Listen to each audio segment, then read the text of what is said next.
Hey guys, welcome to Hip Hughes History. You want to see how hip I am? Watch this. I was twerking. How do you like that? We're doing the Constitution for Dummies series, guys, taking a look at the 18th Amendment. We're going to take the words, we're going to chop it up, and we're going to serve it on a plate of learning. So go grab a knife and fork and sit down, because I hope you're hungry. Here we go. Get away.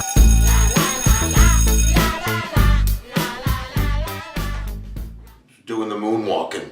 All right, you know how this works, guys. Let's put the music on, a little soft, nice music, maestro. The 18th Amendment. Section 1. After 1 year from the ratification of this article, the manufacture, sale, or transportation of intoxicating liquors within, the importation thereof into, or the exportation thereof from the United States and all the territories subject to the jurisdiction thereof for beverage purposes is hereby prohibited. Section 2. The Congress of the several states shall have concurrent power to enforce this article by appropriate legislation. Section 3.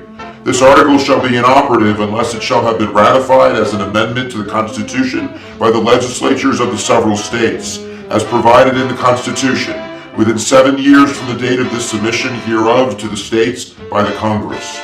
So if you want it broken down in its most basic way, this is the prohibition of booze, guys. The easiest way to remember this, we have to get the stupid out of the way first, is just to remember kind of the old drinking age in American history. In the early 80s and the 1970s, before that, you had to be 18 years old to drink. So 18 always reminds me of the drinking concept. So I know that 18 is prohibition. And guess what the repeal of prohibition is? Mr. Hughes, it couldn't be 21. That would be too easy. It's 21. So 18 and 21, we'll do 21 in a different lecture. So let's take a look a little bit at the meaning behind those words. If it's the prohibition of booze, where does that come from? And then we'll take a look at the Volstead Act, which is going to be the teeth behind that amendment. I didn't know that amendments had teeth. Sometimes they do teeth.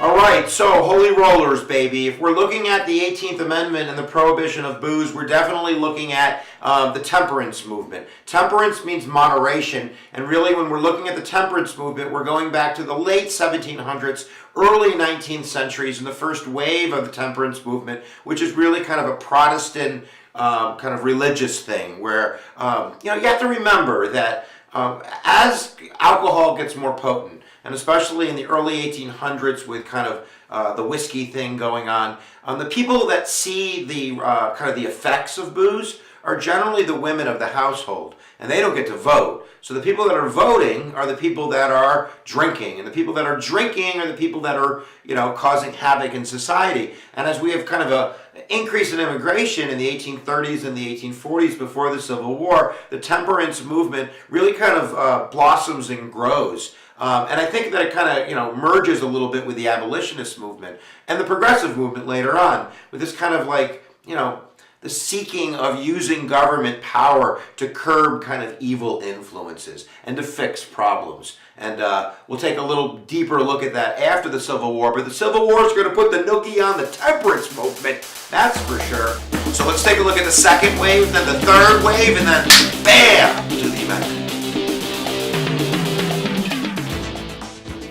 So after the Civil War, we see kind of an increase in the temperance movement and getting into a little bit of more kind of political behavior, again with emergence of progressivism, and this time really with the women's suffrage movement.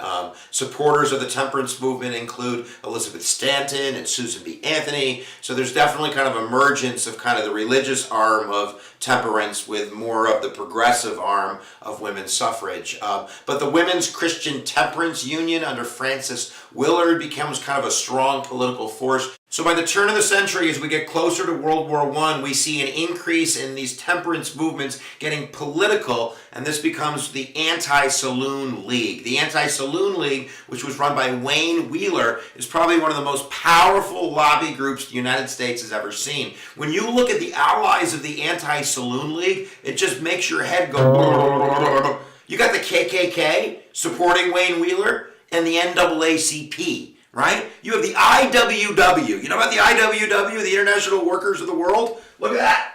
These guys are radicals, man. They pop a daisy, right? And who are they in bed with? They're hooking up with Andrew Carnegie, the industrialist, right? So you have Democrats and Republicans, conservatives and populists. You have racists and African Americans all behind Wayne Wheeler. And this need to really, in the eyes of these groups, stop alcoholism. You know, people drank 3 times as much as they do today back in the day. So this is creating havoc in cities and on families. And with women getting the right to vote soon, and women being behind temperance a little bit, with World War I going on, and kind of this anti-German fever, kind of the German brewery, and, you know, if you want to defeat the Germans, you got to stop drinking. And also with the 16th Amendment. The 16th Amendment, which is income tax, happened a few years before this, so that alleviates some of kind of the worry that politicians are going to have about revenue sources. So instead of taxing liquor, because we're not going to be able to do that, we're going to be taxing income, right? So there you go. I think it's kind of all of these factors that kind of rolled up into one that create the momentum and the political noogieing that goes on for the 18th Amendment. All right, let's take a look at the 18th Amendment and the enforcement of it so we can put some teeth in that tiger, because words are just words in action.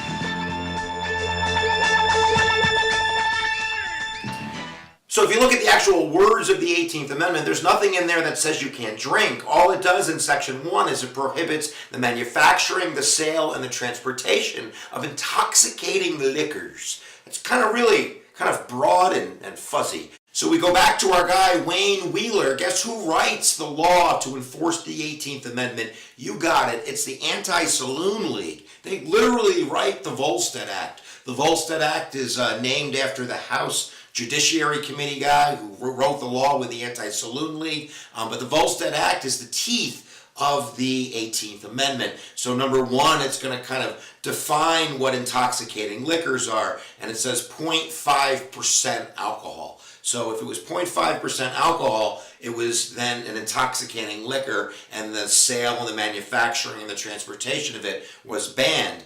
Interestingly enough, the IRS got into the business of defining what the 0.5% was, and when it came to wine, and homemade wine especially, they refused to do that. So during Prohibition, it was legal to drink homemade wine, or at least to manufacture it. It was never illegal to drink it in the first place. But basically, the idea behind the Volstead Act is to cut off the manufacturing of alcohol so it won't be available. Is it going to be a success? Well, obviously not, because we're going to reverse this 1933 with the 21st Amendment. You can watch that video down the road. The Volstead Act also had exceptions in terms of industrial use of alcohol or intoxicating liquors, religious use of liquors, and scientific use of intoxicating liquors. So by no means is liquor or intoxicating liquors off the shelf. It's really just being regulated by the government. And of course, if you're going to take private industry out of it, right, who's going to fill it but illegal industry? And of course, we're going to see the rise of the Chicago mob and mobs in Detroit and across the country, and prostitution and violence and shootings and yada, yada, yada. That should be for the 21st Amendment. The Volstead Act also put the kind of the time frame on when the 18th Amendment was going to be enforced, and that was put on the date of January 17th, 1920, the earliest possible date that the 18th Amendment allowed for. Interestingly enough, the Volstead Act was also vetoed by Woodrow Wilson, mainly for technical reasons, but that was a veto that was overridden in the House and the Senate. It just goes to show you either how popular the Volstead Act and the 18th Amendment really was, or how popular or powerful the anti-saloon was as a lobby. So there you go, right? All right, let's hear it. Raise it to the roof for learning. Make sure you check out other video lectures, guys. If you click my face right here, we'll go to the homepage of YouTube's Infuse History, and you can check out over 200 video lectures. And check out the description below, guys. We have tons of other EDU channels that you should be watching too, because there's only so many cat videos that